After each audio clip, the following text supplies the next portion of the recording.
And now, live in studio, cutting through your typical media nonsense and offering you a rational and unbiased perspective on current events and life in Tampa Bay. He's a successful entrepreneur, published author, top listing agent, a real estate and finance expert that goes to bat for you every day as a consumer advocate.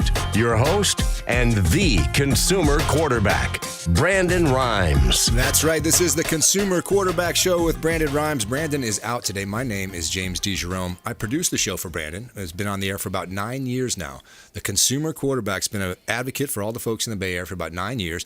Brandon put this network of professionals together. You know, we have great sponsors for the program, in addition to some of our expert contributors, and lots of real estate that we talk on the show. So it started out on the home service side, but we're all over the place now. We have lots of legal advice and medical health, and certainly home services, including roofing, plumbing, AC, solar, everything you could ever want. And we've managed to bring those folks together here on the show. What the idea is, they take time out of their busy day to come in and provide some information and make you smarter. We want your dollar to go farther in the marketplace. To that end, we've assembled all those folks. You can check them out at consumerqb.com. It's a great resource for you to check out all the partners and sponsors for the show. The sponsor for this particular segment is Replenish IV Solutions. Really cool business model. Steve and Lisa Gunnan, longtime friends of the program.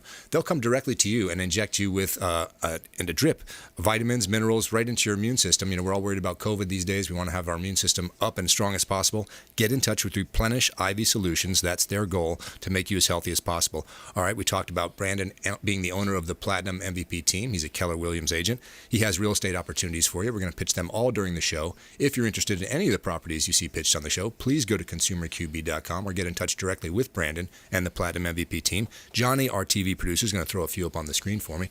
Here's an opportunity in the PASCO area. We got a 3-2, sizable walk-in closet at 13744 GIMMIE Court in Pasco. So if you want to relocate to the Pasco area, Brandon's got an opportunity. Vaulted ceilings, open floor plan, beautiful screened-in lanai, 2-car garage, and the community has 2 heated pools, one just a few minutes away from the spot. So again, if you want to get into Pasco, get in touch with Brandon. He's got opportunities for you. Here's one in Largo. So if you want to relocate to the Largo area, we've got a residential opportunity at 909 15th Avenue Southwest in Largo. About 1,300 square feet. It's a 2-1 in the heart of Largo. There's already 17 solar panels on the roof. You got some smart features inside the home, 2 sheds and a new roof, 80-gallon solar power water heater on that property. So again, great opportunity for you in Largo. Get in touch with Brandon and the Platinum MVP team. Don't leave money on the table. That's what we always say. Okay, as I mentioned, the show has lots of expert contributors.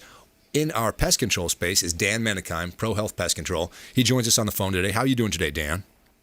Great. Bugs are active, and we're taking care of people out there. Every time it rains like crazy like this, you say bugs love that. Now, what does the rain have to do with the bugs?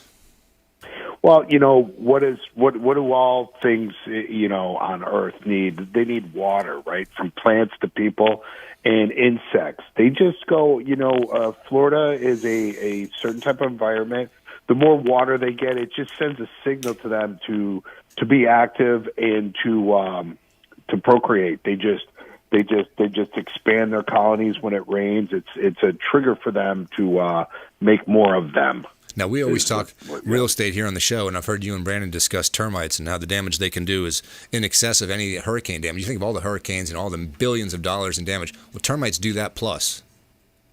Yeah, they do.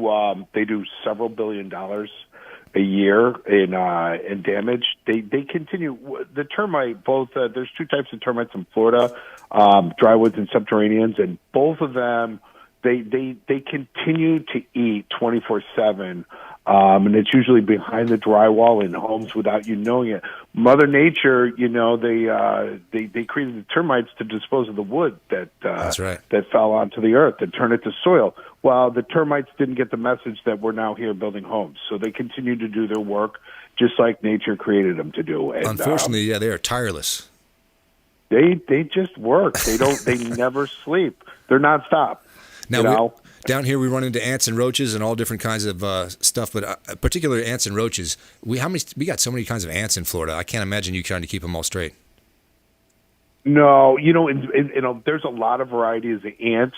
You know, there's crazy ants and big-headed ants, and but there's several like pharaoh ants and stuff like that. There's several species of ants. They're kind of they're in a category to where, sometimes I'll be like, yeah, this could be that because they're small, but the difference between some of them, you'd have to put them under a microscope to tell. But some of them, knowing some of them, like pavement ants and other ones, that some of them you wanna in order to do what we do is we like to keep the pest control away from you, right? Not with you and your pets. But so we use baits. And there's different types of baits for different types of ants. But identifying them, if you just tell us they're sugar ants or big ants or something like that, we usually can come out and take a look at them and see the best treatment for that type of ant. But there's, we do try to, there's different ways to treat for them. Right. So we do like to identify them. But yeah, there's about a dozen common ones around the home. And if somebody doesn't have pest control, I'll usually be able to identify at least 2 to 6 different type of ants around their home. Just because we're in Florida, they're everywhere. Now, you mentioned spiders during the break. I'd never even thought about pest control for spiders. Is that something you guys can do? Yeah, that's what we do. I hear other people say that, spiders, they really can't do it, but we can treat for the spiders. The spiders, when we go out to somebody's property, we'll put some baits down that are good for your plants because it'll keep the bugs away from their plants, and it doesn't harm anybody else. It's a natural attractant right. that they eat, and then they'll just digest it and then they'll go away. But spiders, what we do when we go at the house is we prep the outside of the soffits area. We'll actually treat the fascia and the soffit of the property. That's where the spiders go to get. So we like to take care of the spiders. One of the biggest things people are afraid of out there people are afraid of spiders. That's right. So and they can bite you. Like, we don't sell on fear, but we like to keep your home as bug free as possible. And we do that by coming out every 3 months. But yeah, spiders they're just as popular as anything else. They like to be on the outside, but they don't know the difference sometimes. So sometimes they come inside. You mentioned scorpion. Is a scorpion a spider? No, it's not. Now, I've never seen scorpions in Tampa. They used to be down when I was in South Florida. I'd see them all the time. They're kind of scary, huh? Yeah, they're you know what? They're scary, but they're easy to treat. Okay. And they're not. You know what? They like they're in some areas, some areas you're not, but they pop up all the time. Anywhere where there's a wooded area, they might be. So. Okay. But they're not a huge nuisance. Frogs seem to be a hot topic, but ants are number one. Number two are roaches. Yeah. That seems to, most people, there's more ant problems than roach problems, but roach problems are a problem as well. So you get customers that don't want to say that they have roaches, so they say, hey, come on in, I got some ants, and then you find that there's cockroaches in the house, but they're just reluctant to tell you. Well, sometimes, here's it. Like, look, there's different people in Florida, right? Well, some of our Latin customers, they seem to be more loud and proud about their ants. Oh, we got cucarachas, like they'll tell you on the phone, like, oh no, come get those son of a guns. You know what I mean? I don't speak Spanish, and that's probably a bad idea. But some of them were born in this, born more in southern climates. There's something they're used to. They don't like them, just like we don't like them. But some of your people that come from up north, they have a misconception of they don't want the neighbors to know. So they kind of go, if they call you up, they like almost whisper it. They go, I got some roaches. Yeah, no, my grandmother used to say palmetto bug. Deal. She wouldn't say cockroach. She'd say, we have a palmetto bug in the house. Yeah, no, we get palmetto bugs. There's no real name. That's not a real thing. But we start. The pest control. At least us in our company, we if you say palmetto, we know what you mean. It's a roach. Right. It's not a palmetto bug. They got water bugs. I think that's a California, New York thing. I don't know why those two have that. But yeah, no, it's a roach is a roach is a roach. So yeah, but that's the difference between people from different areas call them different things. There's no such thing as a sugar ant. But we know that's a small ant that's probably in your kitchen. What is silverfish? I hear that expression sometimes too. Yeah, it's just a little bug. They like wet, damp areas, and sometimes when you do like new construction, a lot of them are in your attic. They hide in the same areas that the roaches hide in. They like damp, dark areas. So you may, if you move some So they're very common here too. And they like one of our customers has a stamp collection. A very expensive stamp collection, which I remember talking to him about it. And he goes, the only thing he was worried about was silverfish. So, he was worried that they compromise his collection. If they get to it, they'll eat it. Yep. Yeah, exactly. And I was like, okay, well, you learn something. Somebody's worried about something more than me. So, I'm like, okay, I never, this is the first house I treated because you were worried about your stamp collection. Well, and, So whatever brings you out, Dan. That's what we want. Yeah. Hey, I'm here for you. Talk about that free termite inspection. Yeah, one of the things you can do, mention the show when you give us a call, and look us up on ProHealthPestControl.com. We have a couple of different numbers on our website. Email us, whatever. Mention the show. We'll come out. No questions asked. Just go out, look for termite, give you a free evaluation, and let you know whether you have termites or not. That's all over the bay? Any you. Particular spots in particular? Yeah. Well, we cover Hillsborough, PASCO, and PINELLAS. We cover all those counties, every square inch of those counties. Dan MENIKHEIM, he's with ProHealth Pest Control. He's our expert in the pest control field. Thanks so much for joining us today, Dan. Yeah, thank you. Have a great day. Yes, sir. All right, Dan MENIKHEIM, ProHealth Pest Control. Please get in touch with Dan if you have any pest control needs. He does a great job. Him and his team are all over the Bay Area. We're going to come back. We're going to visit with Berny Jacques. He's a candidate for state rep here. I've got a great feel-good story for you, too, about a local guy that I met years and years ago. He does so much. He's got a back-to-school bash that he did, and I want to tell you all about it. He is a great kid. Don't go anywhere. This is the Consumer Quarterback. Hey, this is Grant Cardone, and you're listening to Consumer Quarterback Show, hosted by my friend Brandon Rhymes. Do not touch that dial. I'll come right through the radio and grab your throat. To get in touch with Brandon, call 813-670-7372. Online at consumerqb.com. Hey, Brandon Rhymes here for Cleaning Commandos here on the Consumer Quarterback Show. Cleaning Commandos are hiring, and they're offering competitive wages, flexible hours, relaxed atmosphere, and a sign-on bonus. Reach out if you'd like a career with the Cleaning Commandos here in Tampa Bay. Info at cleaningcommandosllc.com or call 813-750-0550, 813-750-0550. Cleaning Commandos, Consumer Quarterback Show. Hey, Brandon Rhymes here. We are looking for real estate investors. We've got a new relationship bringing us a tremendous amount of off-market real estate investment opportunities. So text the word investor to our hotline, 813-750-0550. Off-market real estate investment opportunities. Text investor to 813-750-0550. Brandon Rhymes here, Platinum MVP team at Keller Williams Realty, looking for real estate investors. Send us a text. You're listening to the Consumer Quarterback, Brandon Rhymes, cutting through your typical media nonsense and offering you a rational and unbiased perspective on current events and life in Tampa Bay.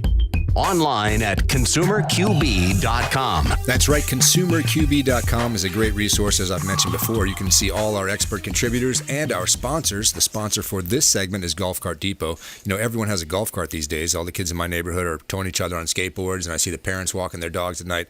Not just for golf anymore. So Discovery Golf Cars are a partner in the golf cart space. Get in touch with them. Mobile financing. They come right out and fix it. They offer new and used, really just have everything covered as far as all your golf cart needs. Discovery Golf Cars or Golf Cart Depot. And again, Brandon is the owner of the Platinum MVP team. We're going to pitch a couple of properties here on the show. Any of the properties you hear pitched, you can get in touch with him and work directly with. Johnny, what do you got for me? Here's one in Tampa, 10222 Meadow Crossing Drive. This is 3,500 square feet. It's a 5.4 on a large corner lot. Just put the roof on. It's got a theater and a home gym, smart home tech on the thermostats, 40 solar panels in place, security system, screened balcony and lanai. Really beautiful property in Tampa, 10222 Meadow Crossing Drive. Get in touch with Brandon and the Platinum MVP team. He always says, don't leave money on the table. Here's an opportunity to build over 1 acre of land in Pinellas County in the Largo area, 11724, 132nd Ave.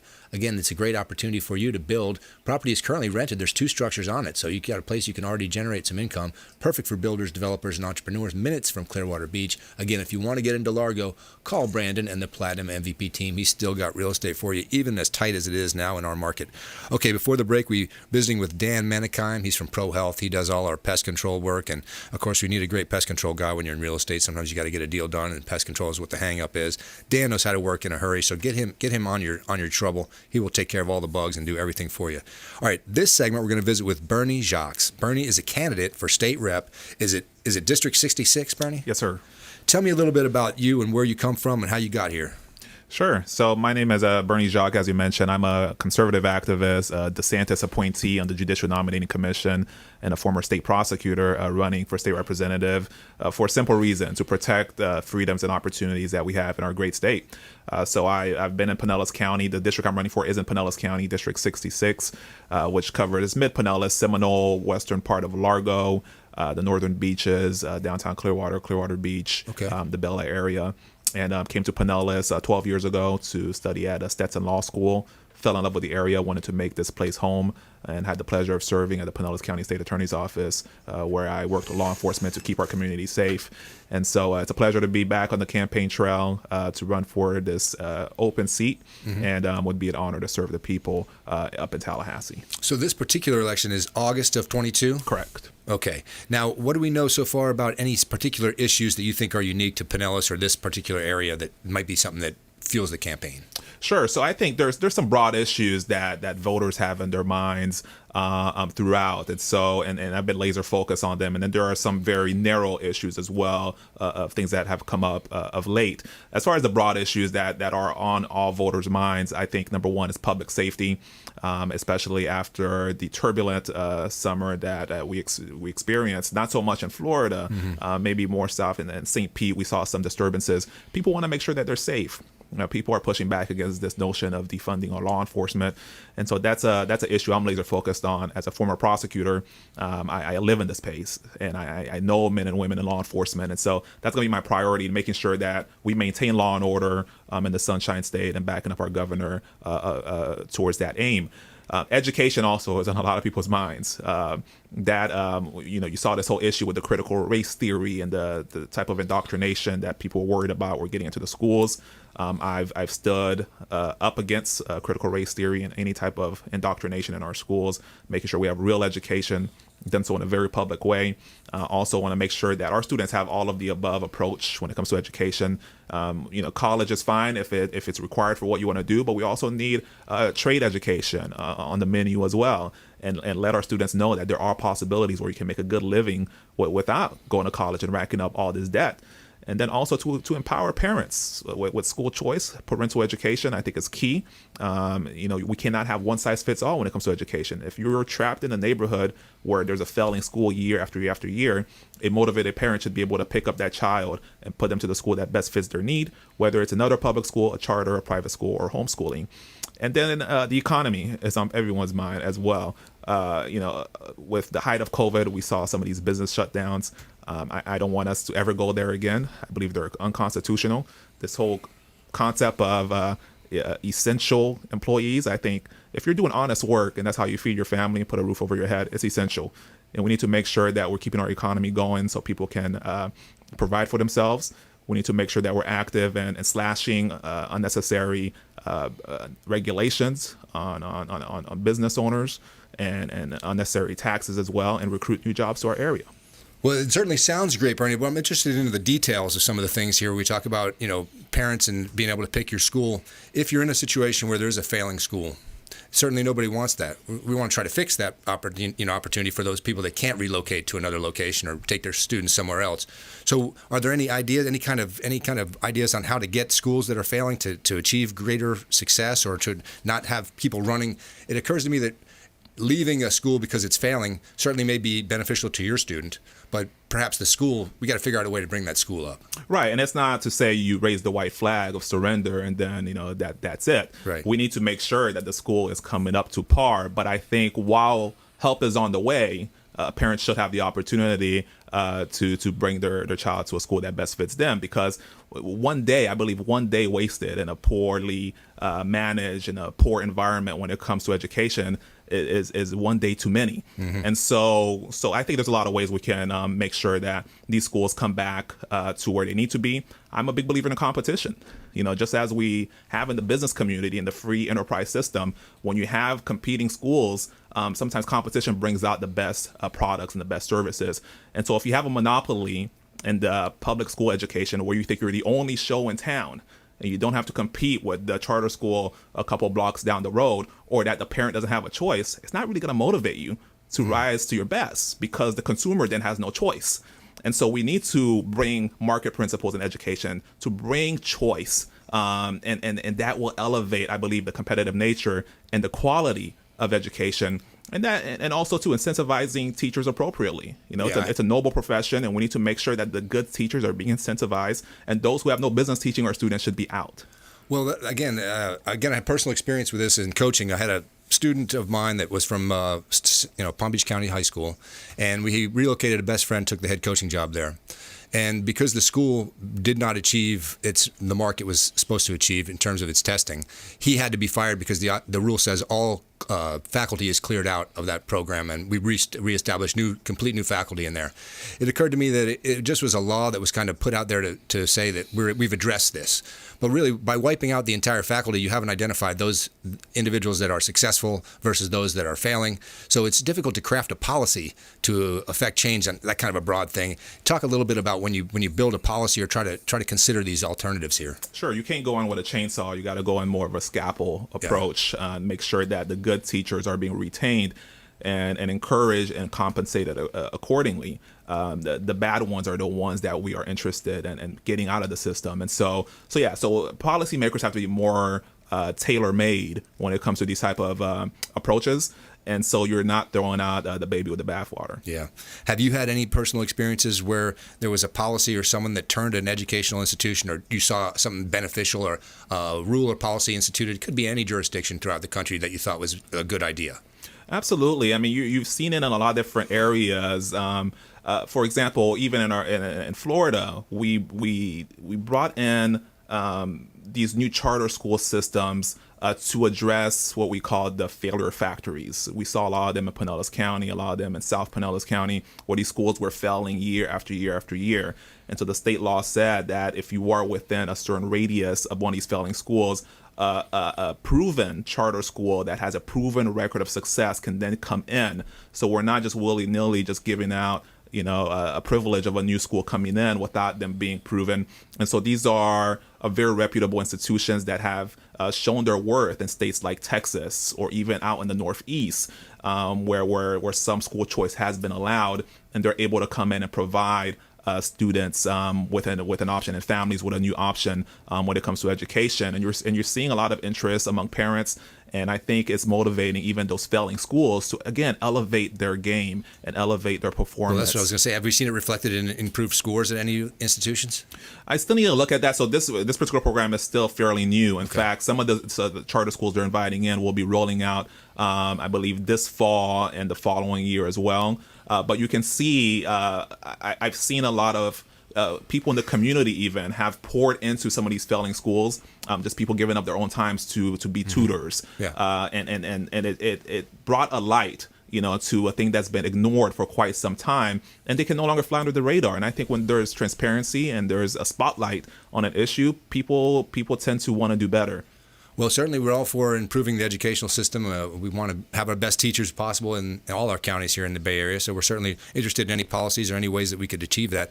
We're going to take a little break now. When we come back, we're going to visit more with Bernie about what he thinks is going to happen and things he can affect change and things he's going to bring to his campaign. And, of course, I want to tell you all about this great back-to-school bash that Titus O'Neill threw.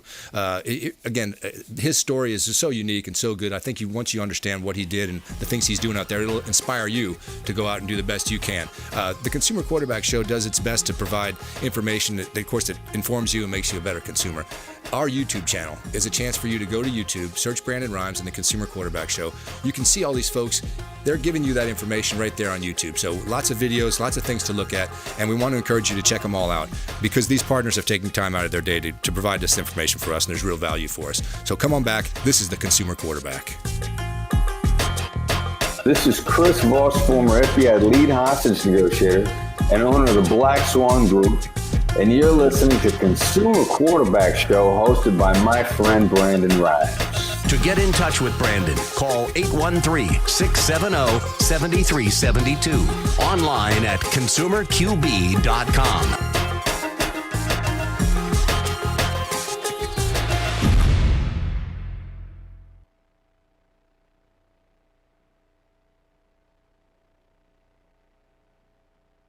All right, in that case, everyone, please stand by. 5, 4, 3, 2, 1.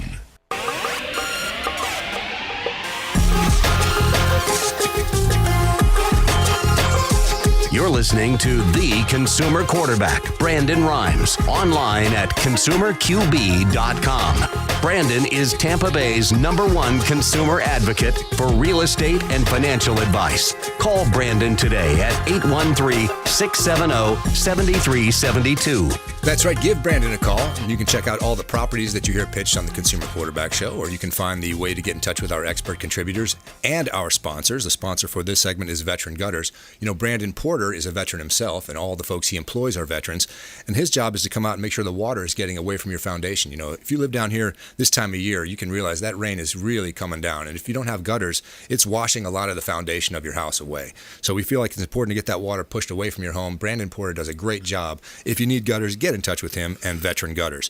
All right, again, Brandon owns the Platinum MVP team. He is a realtor. We're going to look at 2 more properties real quick. Johnny's going to throw them up, both commercial and residential opportunities for you. Here's one in Dunedin. We have a commercial space, newly renovated, located in downtown Dunedin, walking distance to the Pinellas Trail at 434 Skinner Boulevard in Dunedin. So again, minutes to parks and beaches, perfect for growing companies, a commercial opportunity from Brandon and the Platinum MVP team.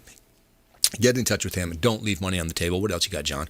Here's one in Pinellas, 117 14th BELLEAIR Beach. This is a 4-bedroom, 3-bath, 2,700 square feet, private pool, gourmet kitchen, temperature-controlled wine closet, covered lanai, minutes from BELLEAIR Beach. Really sharp property at 117 14th in BELLEAIR Beach, Pinellas County. Get in touch with Brandon and the Platinum MVP team to talk about any of the real estate opportunities you hear on the Consumer Quarterback Show. All right, Bernie, we were talking a lot about different areas that you're going to work with Pinellas County and try to get yourself to be the state representative for District 66.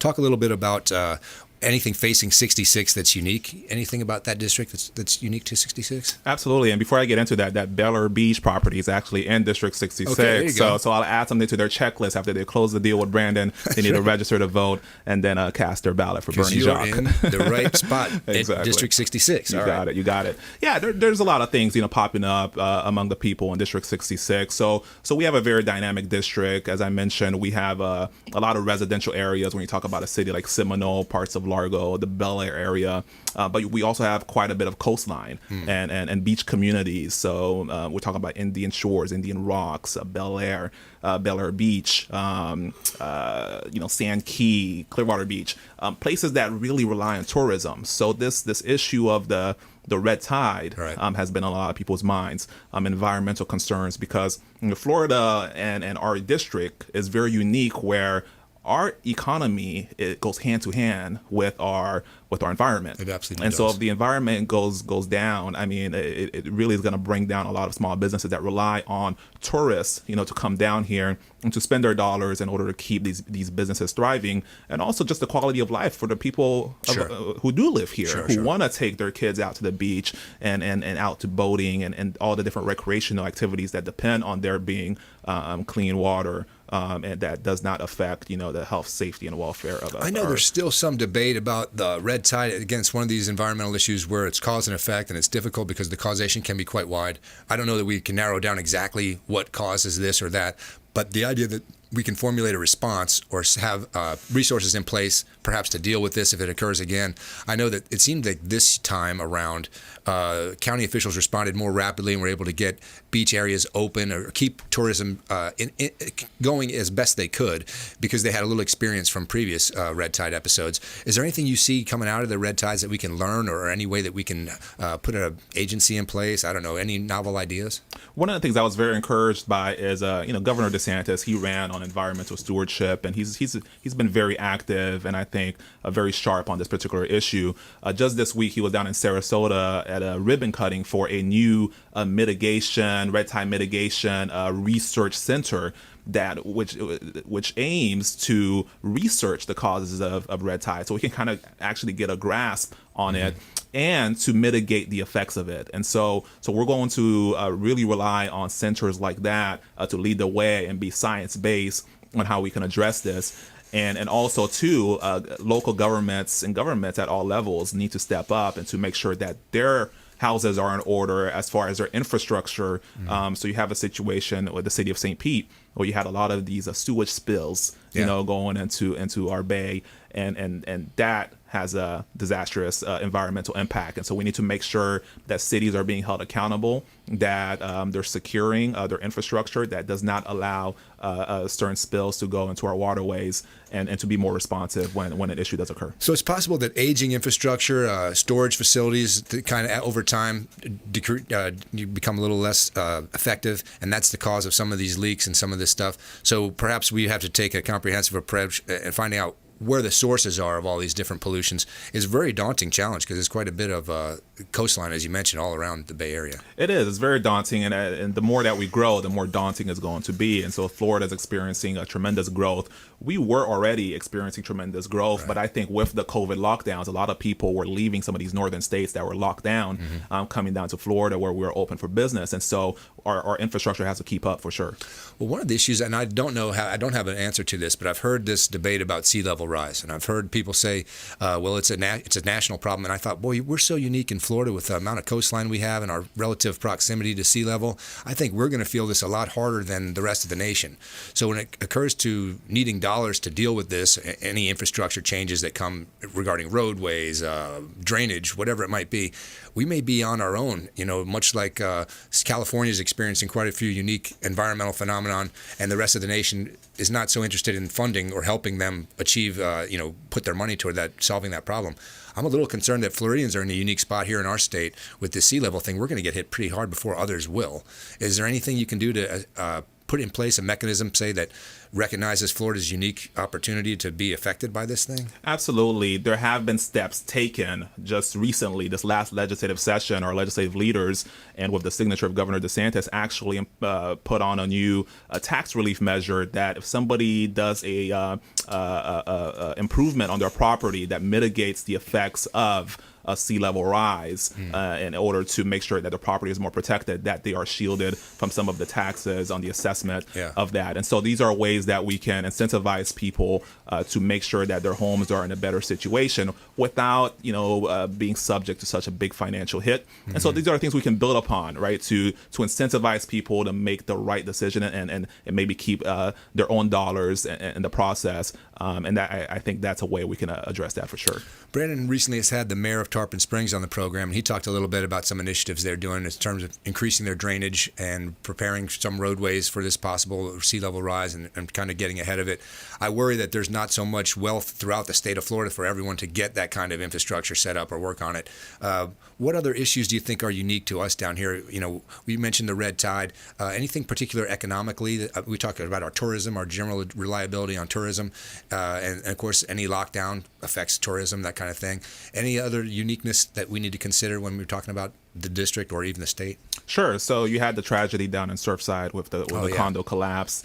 The district I seek to represent has quite a bit of condominiums. Yeah, we're stacked vertically along the coast quite a bit. Absolutely. And so that's on the minds of a lot of our residents. And so that's something state policy leaders will need to sit down with local officials as well, condo association, homeowner association boards, just to kind of see how we can address this in a way where we protect the consumer, because in some of these repairs, And first of all, we need to really get down to the bottom of it and Correct. see what the causes were, Absolutely. right, before we go and implement solutions. And so once we get to the bottom of what it is, we need to be very proactive and very active on how to address that, so people can have the peace of mind, and so that this type of thing never happens again in a great country, in a great state like ours again. And so, but these type of things are going to have to be done with a fine-tooth comb to make sure to protect homeowners and the consumers in the process. We recently had Frank Charles Miranda on the program. He's from FCM Law, and he talked about the inability to track down some of these folks because the time has passed. The construction of this building was many, many years ago.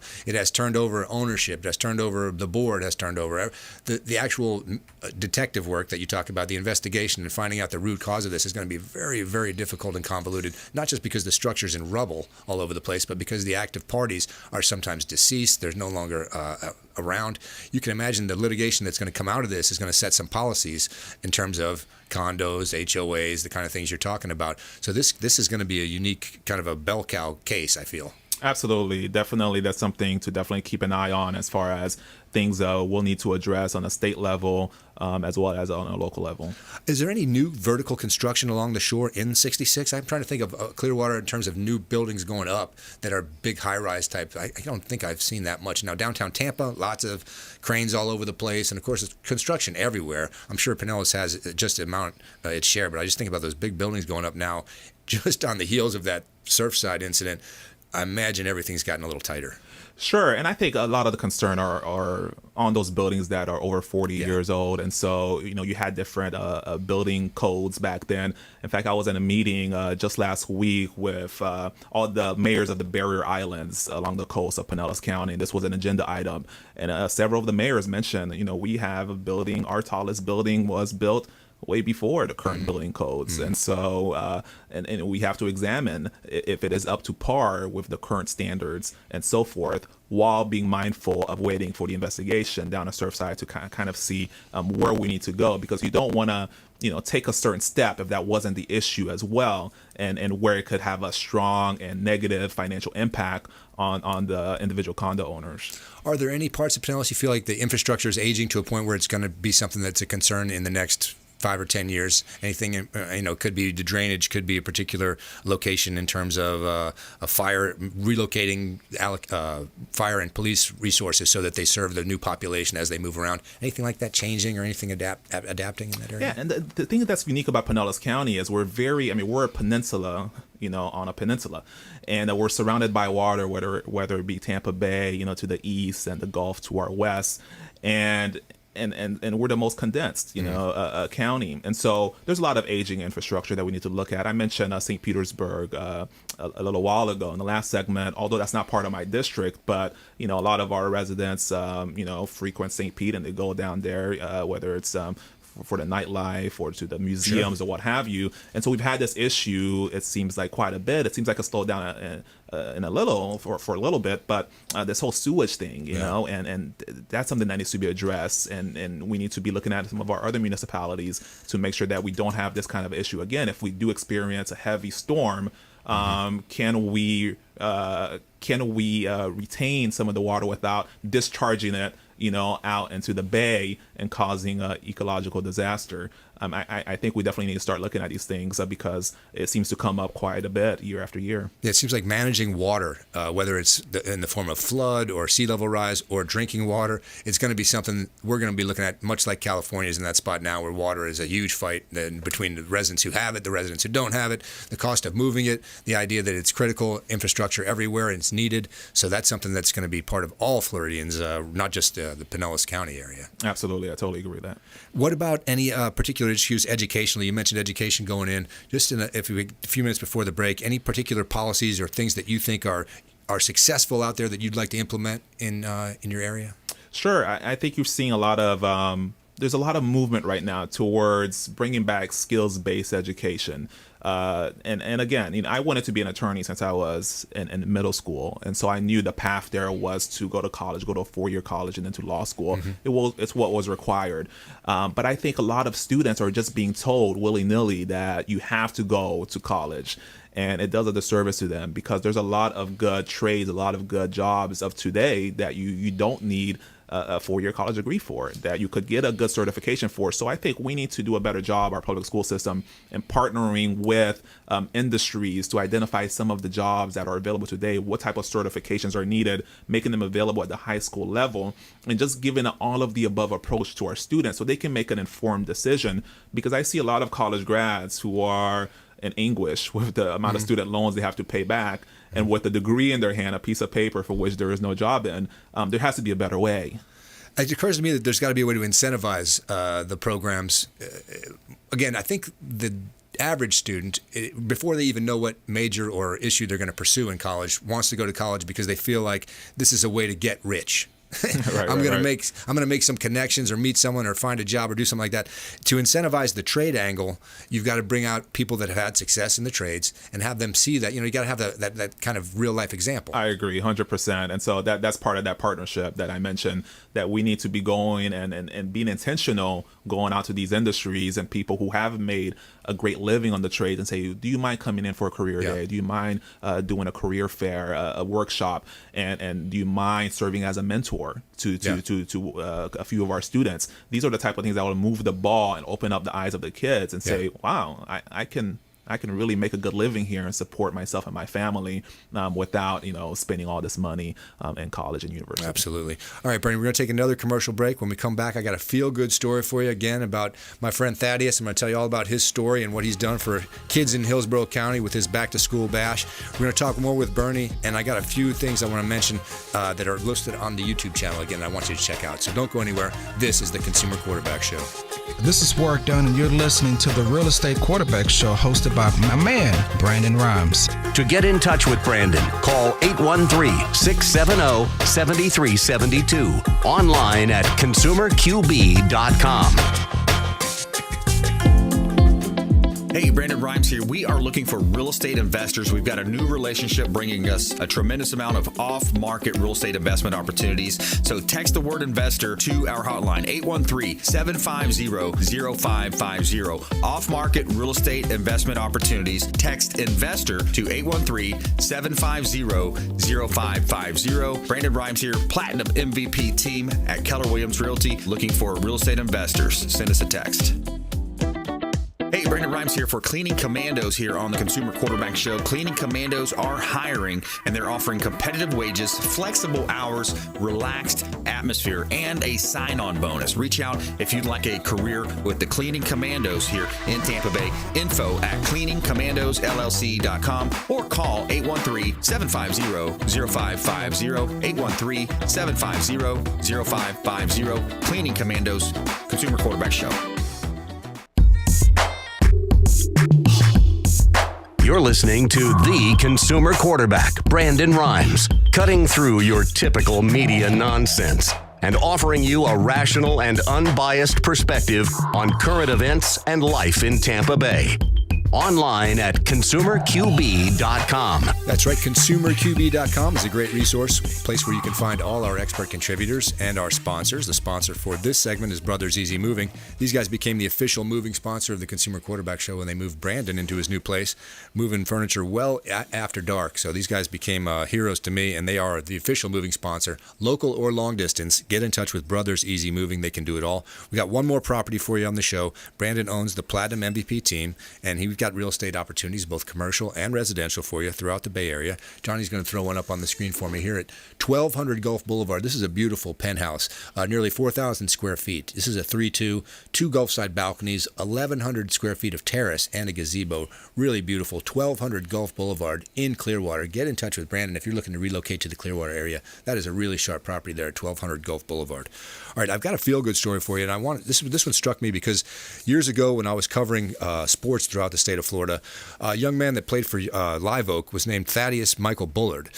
He was an American professional. He is currently an American professional wrestler and a former arena football player, but I saw him play high school ball, and I was very impressed with him as a high school kid. You know, he was involved with the Boys and Girls Club at that time, and his commitment to service is really unbelievable. According to the WWE, he is the global ambassador of the WWE. He performs on Raw under the brand and ring name Titus O'Neil, described by the company as one of the most philanthropic superstars in WWE history. And I can just tell you, this guy has done so much. Well, this weekend he threw a bash for all kids in Hillsborough County called his Back to School Bash. He had a free back-to-school bash for Hillsborough County families who could use a boost. The big was 30,000 free backpacks stuffed with school supplies. There will also be free medical, dental, vision exams, COVID-19 vaccinations, shots, and haircuts. He did all that for folks out of his own pocket. God put me here to serve a need, whatever that need may be, says O'Neill, whose real name I mentioned is Thaddeus Bullard. The back-to-school bash sponsored by Bullard's Family Foundation, plus Advent Health, the Buccaneers, the Lightning, and the WWE. He has music. Flow Rider performed as well. So again, I just want to give a shout out to Titus O'Neill. Of course, I remember him as Thaddeus Bullard, but great guy in our community, going above and beyond, and he deserves all the recognition out there. So don't forget, Titus O'Neill is your favorite wrestler. All right. Before the break, we were visiting with Bernie. Bernie, we were talking a little bit about schools. I know it's a real close to your heart, education. You mentioned the idea that there might be charter schools moving in. Yeah, that's correct. So yeah, as part of that bill that I mentioned a couple sessions ago, wherever there are failing schools within a certain radius, charter schools, proven charter schools that have a proven record of success can come in and operate. And so we're going to see some of that in Pinellas within a few years.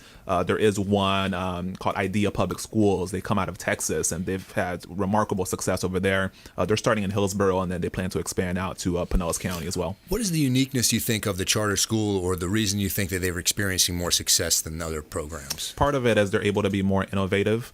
So they're able to operate outside of some of the strict parameters that you would get in a traditional school district. So they are public schools. They're just not traditional public schools under your school districts. And so they're funded as well by our tax dollars the same way. They don't cost money. These aren't private schools, so they are public schools that are allowed to be more nimble in how they approach education. And so you're seeing better outcomes, especially for certain students. So certain students need a certain type of an environment in order to thrive. And charter schools offers that kind of opportunity to fit the needs of a particular student, whereas some of our traditional public schools may be a little more restrictive in how they can approach education. So perhaps the curriculum is more diverse, you're saying, perhaps? The curriculum can be more diverse, and it also requires more parental involvement, typically. I see. And so, and that's class size, perhaps? Right. All of the above. And that's key, right? And so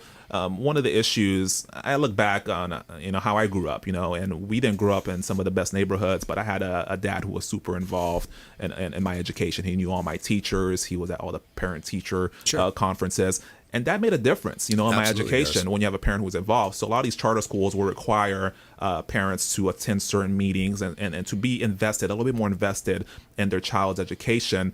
And whereas your traditional public schools don't always have those type of requirements. And that could be the game changer. Yeah, I agree 100%. In coaching, of course, I came across lots of kids that had to overcome bad parenting. It's very common that there's parents out there who have the wrong ideas or just encourage the child in the wrong direction. And it's heartbreaking, but it's something that is real. And if you don't have a resource for the kid to at least think through things or get some other information to them, it's a tough spot to be in for a young man. I mean, like I said, I've had kids that were issued a scholarship check, and the parents spent the money prior to the young man getting his own scholarship check, and the kid's just out of luck. He comes to me and says, well, what can I do, coach? And I said, I can't just issue another check. So it's amazing that you'd have to be in a position to help a young man overcome his circumstances, but that's what a lot of schools are being asked to do because they're the only resource for a kid. It's very unfortunate, and the bill that I'm referencing is called the Schools of Hope bill, and so that's what the title was, that allows some of these highly effective operators to come in